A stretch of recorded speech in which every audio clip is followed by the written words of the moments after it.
Hello student, in this video I going to explain about reproductive system of earthworm which is related to chapter structural organization in animals. So student, इस video में firstly मैं diagram के base पे overall reproductive system of earthworm को explain करूंगा, then हम इनकी slides भी देखेंगे. सो स्टूडेंट, रिप्रोडक्टिव सिस्टम की अगर मैं बात करूं सो अर्थवर्म हर्माफ्रोडाइट ऑर्गेनिज्म होता है. मीन्स एक ही ऑर्गेनिज्म में male and female both reproductive organs present होते हैं. बट ऐसा नहीं है कि इनमें सेल्फ फर्टिलाइजेशन की प्रोसेस होती है, क्योंकि इनमें एक ही ऑर्गन में दोनों ऑर्गेनिज्म प्रेजेंट है, दोनों रिप्रोडक्टिव स्ट्रक्चर्स प्रेजेंट है. इनमें क्रॉस फर्टिलाइजेशन की प्रोसेस होती है.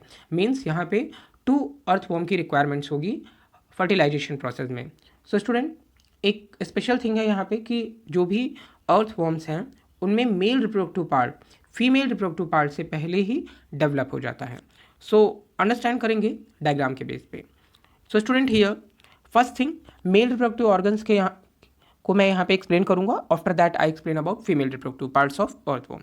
सो मेल रिप्रोडक्टिव ऑर्गन्स में ओवरऑल 6 ऑर्गन्स होते हैं. फर्स्ट को हम बोलते हैं testis. So main reproductive organ जो होगा वो होता है टेस्टिस. उसके बाद testis sac, third one seminal vesicle, fourth one होता है वास डिफरेंसेस, फिफ्थ वन होता है prostate gland and then accessory gland. So overall यहाँ पे 6 स्ट्रक्चर हमको मेल रिप्रोडक्टिव ऑर्गन्स में देखने को मिलते हैं.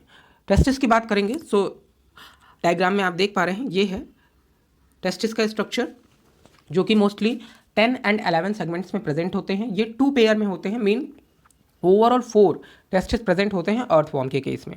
एंड ये एलिमेंट्री कैनाल के बिलो साइड में प्रेजेंट होंगे. इनमें जो भी टेस्टिस हैं वो वाइट कलर के प्रेजेंट होते हैं और टेस्टिस सैक के अंदर रिजर्व होते हैं. सो ओवरऑल थिंग आपने यहाँ पे समझ ली टेस्टिस से रिलेटेड. उसके बाद अब हम बात करते हैं टेस्टिस सैक की.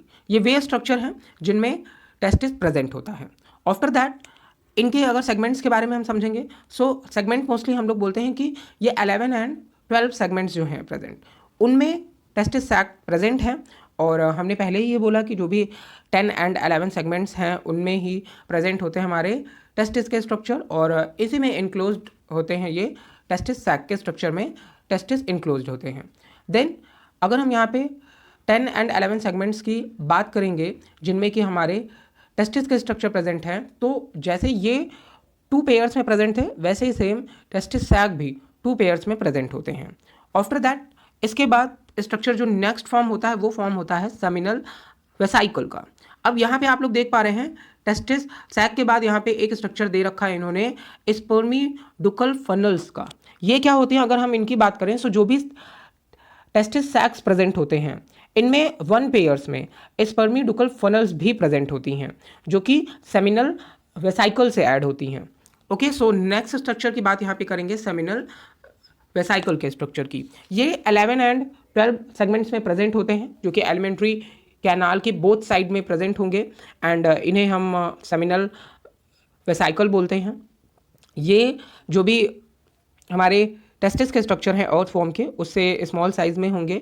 एंड ये भी टेस्टिस सैक में इनक्लोज्ड होते हैं. आफ्टर दैट इनके बारे में और बातें करें. सो इनमें जो भी स्पर्म्स के स्ट्रक्चर हैं और स्पर्म के स्ट्रक्चर का डेवलपमेंट जो होता है वो मेनली सेमिनल वेसाइकल्स के स्ट्रक्चर में ही होता है. नेक्स्ट थिंग की यहाँ पे बात अगर मैं करूँ, सो ये भी इनके नंबर्स की अगर बात हम करें सो ये भी पेयर्स में प्रेजेंट है, जो कि 11 एंड 12 सेगमेंट्स में प्रेजेंट है. सो स्टूडेंट, यहाँ पे ये बात बहुत ही ज़्यादा ध्यान देने वाली है कि जो भी पार्ट्स की बात हम कर रहे हैं वो सेगमेंट्स में कर रहे हैं. और आप यहाँ पे देख पा रहे हैं कि जो भी स्ट्रक्चर्स प्रेजेंट हैं वो सेगमेंट्स वाइज प्रेजेंट हैं और उनकी लोकेशन स्पेसिफिक है. नेक्स्ट थिंग की बात करें अगर यहाँ पे, जो कि हमारा यहाँ पे 4th स्ट्रक्चर है वो है वास डिफरेंसेस का. सो टेस्टिस के स्ट्रक्चर से एक ट्यूब लाइक आप बोल सकते हैं, या जो भी सेमीड्यूकल फनल प्रेजेंट थी उससे फिंगर लाइक प्रोजेक्शंस में कुछ स्ट्रक्चर प्रेजेंट होते हैं जो कि एक ट्यूब लाइक स्ट्रक्चर फॉर्म करते हैं और जो कि हाईली क्वाइल्ड होती है. इसी स्ट्रक्चर को हम यहाँ पे वास डिफरेंसेस बोलते हैं. ये 10 और 11 सेगमेंट से स्टार्ट होती है और इन सेगमेंट से स्टार्ट होकर के ये 18 सेगमेंट्स तक पहुँचती है और यहाँ पे एक कॉमन प्रोस्टेट डक्ट के थ्रू ऐड हो जाती है. सो ये आप यहाँ पे देख पा रहे होंगे ये जो स्ट्रक्चर है वो वास डिफरेंसेस का है, जो आपको ट्यूब लाइक स्ट्रक्चर यहाँ पे रिप्रेजेंट हो रहा है. और ये आगे जाकर के एक कॉमन प्रोस्टेट ग्लैंड की डक्ट से एक दूसरे से अटैच हो रहे हैं. देन अगले स्ट्रक्चर को समझते हैं कि प्रोस्टेट डक्ट क्या होती है, जिसे कि हम एक इम्पॉर्टेंट ग्लैंड्स बोल रहे हैं। सो ये 16 से 20 एवं 21 सेगमेंट्स तक प्रेजेंट होती है प्रोस्टेट ग्लैंड का स्ट्रक्चर। और ये भी मोस्टली आप बोल रहे हैं कि ये एक ग्लैंडुलर और ग्लैंडुलर जैसे स्ट्रक्चर का फॉर्मेशन करती हैं, और इनका कोई भी स्पेसिफिक स्ट्रक्चर नहीं प्रेजेंट होता है। और प्रोस्टेट डक्ट का जो इम्पॉर्टेंट रोल है वो यही है कि ये एक जो भी यहाँ पे वास डिफरेंसेस के स्ट्रक्चर आते हैं उन्हें ये क्या कर रही है, इनक्लोज कर रही है। और साथ ही साथ ये एक यू शेप का स्ट्रक्चर, यहाँ पे अगर आप देखेंगे तो प्रोस्टेट ग्लैंड एक यू शेप का स्ट्रक्चर भी फॉर्म करती है। सो ये 18 सेगमेंट्स में एक कॉमन पेयर या स्पर्मेटिक डक्ट का फॉर्मेशन करती है, जहाँ पे आकर के जो भी वास डिफरेंस है वो क्लोज हो रही है। और यहीं पे 18 सेगमेंट्स में मेल जेनाइटल अपर्चर्स के थ्रू ये जो स्पर्मेटिक डक्ट है या कॉमन प्रोस्टैटिक डक्ट है वो ओपन होती है। सो यहाँ पे 18 सेगमेंट में मेल जेनाइटल अपर्चर भी प्रेजेंट होते हैं, जो कि 3 इन काउंटिंग में होते हैं, 3 अलग अलग छिद्र के फॉर्म में या अपर्चर के फॉर्म में ये प्रेजेंट होते हैं। नेक्स्ट स्ट्रक्चर की अगर मैं बात करूं तो यहाँ पे प्रोस्टेट ग्लैंड का मेन रोल क्या है, तो ये प्रोस्टैटिक फ्लूइड का फॉर्मेशन करती हैं, जो कि स्पर्म की ग्रोथ के लिए एसेंशियल होती हैं। देन एसेसरी ग्लैंड्स प्रेजेंट होती हैं, जो कि 17th और 19 सेगमेंट में, ये आप एसेसरी ग्लैंड देख पा रहे हैं, जो कि 17 एंड 19 सेगमेंट में प्रेजेंट होती हैं। और ये इनका भी main important role at the time of a population में होता है, और ये भी एक इंपॉर्टेंट पार्ट होते हैं। अगले स्ट्रक्चर की बात करूं तो यहाँ पे अब हम फीमेल रिप्रोडक्टिव ऑर्गन्स को अंडरस्टैंड करेंगे कि फीमेल रिप्रोडक्टिव ऑर्गन्स क्या है। सो फीमेल रिप्रोडक्टिव ऑर्गन्स में मेन जो फीमेल रिप्रोडक्टिव ऑर्गन है वो है ओवरी। ओके, सो पहला जो ऑर्गन है इंपॉर्टेंट वो होता है ओवरी का। देन उसके बाद ओविडक्ट होते हैं, एंड उसके बाद लास्ट वन जो हमारे हैं वो स्पर्मेथिका होते हैं, जो कि इंपॉर्टेंट ऑर्गन्स होते हैं, फीमेल रिप्रोडक्टिव ऑर्गन्स होते हैं अर्थवॉर्म के स्ट्रक्चर में। ओवरीज की बात करें, सो ओवरीज अर्थवॉर्म में ओनली वन सिंगल पेयर्स में प्रेजेंट होती है, जो कि 12 to 13 सेगमेंट्स में प्रेजेंट होती हैं। ये अटैच होते हैं 12 सेगमेंट से, और अगर हम बोलें कि ये मतलब अटैच हैं 12 से, लेकिन इनका मोस्टली जो पार्ट्स है वो 13 सेगमेंट्स में प्रेजेंट होता है। सो इनसे ओवा का फॉर्मेशन होता है, और ये एक लीनियर वे में प्रेजेंट होते हैं। और ये आप देख भी पा रहे हैं कि ये ओवरी का स्ट्रक्चर कैसे प्रेजेंट है, मतलब ओवल शेप में आप एक तरीके से बोल सकते हैं कि ये ओवल शेप में यहाँ पे प्रेजेंट है। देन उसके बाद यहाँ पे जो 13 सेगमेंट्स 12 to 13 सेगमेंट में प्रेजेंट है, एंड 13 सेगमेंट से ही ओविडक्ट का स्ट्रक्चर फॉर्म हो जाता है, जो कि सीलिएटेड एंड फोल्ड्स फॉर्म में प्रेजेंट है। एंड ओविडक्ट के माउथ के स्ट्रक्चर के पास एक ओविडक्ट फनल प्रेजेंट होता है, जिसे कि हम ओविडक्ट फनल नाम देते हैं। ये यहाँ पे प्रेजेंट है, और ये 13 और 14 सेगमेंट्स के बीच में सेप्टम के फॉर्म में प्रेजेंट है, और सेप्टम के स्ट्रक्चर में प्रेजेंट है। और 14 सेगमेंट में ये आपस में अटैच होते हैं और फीमेल जेनाइटल पोर का फॉर्मेशन करते हैं, और इसी पोर के थ्रू ये आउटर ओपनिंग को शो करते हैं। सो ये ओवरऑल स्ट्रक्चर होता है ओविडक्ट का। देन उसके बाद स्ट्रक्चर प्रेजेंट होता है स्पर्मेथिका का। स्पर्मेथिका जो है ये आप देख पा रहे हैं, ये अबव साइड में प्रेजेंट है। स्पर्मेथिका सेगमेंट्स नंबर 6 से स्टार्ट होकर 9 सेगमेंट्स तक प्रेजेंट होती है, और वेंट्रोलेटरल पोजीशंस में प्रेजेंट होती है, और इसमें मतलब एम्पुलरी रीजन्स भी प्रेजेंट होते हैं। और उसके साथ ही साथ ये फ्लास्क शेप में थोड़ा देखने में मिलती है, जिसे कि हम स्पर्मेथिकल डक्ट बोलते हैं। और इनका जो मेन इंपॉर्टेंट रोल है वो ये है कि इनमें जो स्पर्मेथिकल पोर का स्ट्रक्चर प्रेजेंट है वो उसे हम बोलते हैं कि ये स्पर्मेथिकल डक्ट का जो स्ट्रक्चर है ये आउटर ओपनिंग कर रहा है इस स्पर्मेथिकल पोर के थ्रू। और ये जो भी सेगमेंट्स हैं 5 to 6, 6 to 7, 7 to 8, 8 to 9, इनके इंटरसेगमेंटल पोर्शन पे ये प्रेजेंट होते हैं। और कपुलेशन के समय पर ये जो भी दूसरा अर्थवॉर्म है उसे स्पर्म के स्ट्रक्चर को इनटेक करने का वर्क ये शो करते हैं। सो स्टूडेंट, ये तो फैक्ट हुए, डायग्राम के बेस पे हमने अंडरस्टैंड किया ओवरऑल नेचर को अर्थवॉर्म को। अब हम इसे स्लाइड्स के बेस पे भी अंडरस्टैंड कर लेते हैं। सो स्टूडेंट, हियर एक क्विक रिवीजन ही होगा आपके लिए और हेल्पफुल रहेगा अंडरस्टैंड करने में ओवरऑल प्रोसेस को।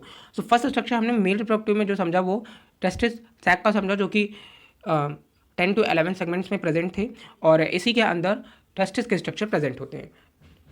टेस्टिस क्या है तो आप जानते हैं, ये मेन मेल रिप्रोडक्टिव ऑर्गन्स हैं अर्थवॉर्म में, जो कि 2 पेयर्स में प्रेजेंट है, मतलब 4 नंबर्स में प्रेजेंट है, 10 and 11 सेगमेंट्स में प्रेजेंट होते हैं। एंटीरियर लोकेशंस में प्रेजेंट हैं, एंटीरियर वॉल से अटैच होते हैं, और टेस्टिस सैक में ये स्ट्रक्चर प्रेजेंट होते हैं। देन उसके बाद जो भी स्पर्मेटोजोआ का फॉर्मेशन होता है, मतलब स्पर्म से पहले की जो सिचुएशन है, मैच्योर जो स्पर्मेटोजोआ हैं उनका फॉर्मेशन टेस्टिस में ही होता है, लेकिन इनका डेवलपमेंट जो है वो दूसरे स्ट्रक्चर में होता है।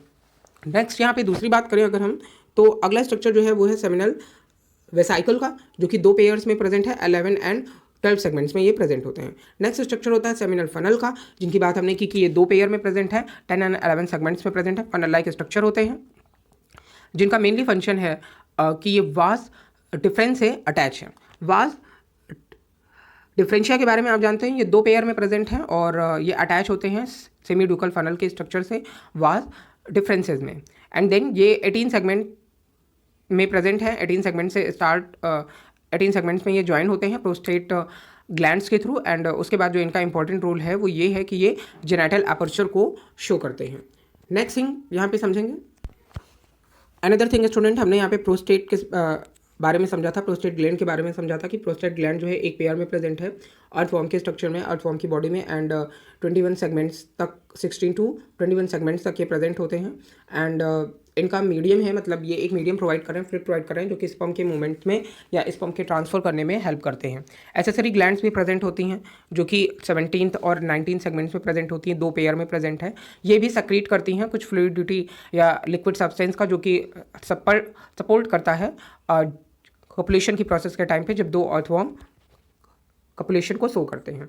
नेक्स्ट स्ट्रक्चर यहाँ पे जो प्रेजेंट है वो है ओवेरीज के बारे में हमने समझा था कि एक पेयर में ओवेरीज प्रेजेंट है, जो कि 12 एंड 13 सेगमेंट में प्रेजेंट होती हैं। ये मेन फीमेल रिप्रोडक्टिव पार्ट होता है अर्थवॉर्म का। देन ओविडक्ट प्रेजेंट होते हैं, जो कि 2 शॉर्ट ट्यूब लाइक स्ट्रक्चर हैं एंड ये इमीडिएटली रेस्पेक्टिव ओवरी के बाद में प्रेजेंट होते हैं। और 2 ओवेरी की ट्यूब्स जो है वो मीट करती हैं एंड ओपन करती हैं आउटसाइड एक जेनाइटल अपर्चर के फॉर्म में 14 सेगमेंट में।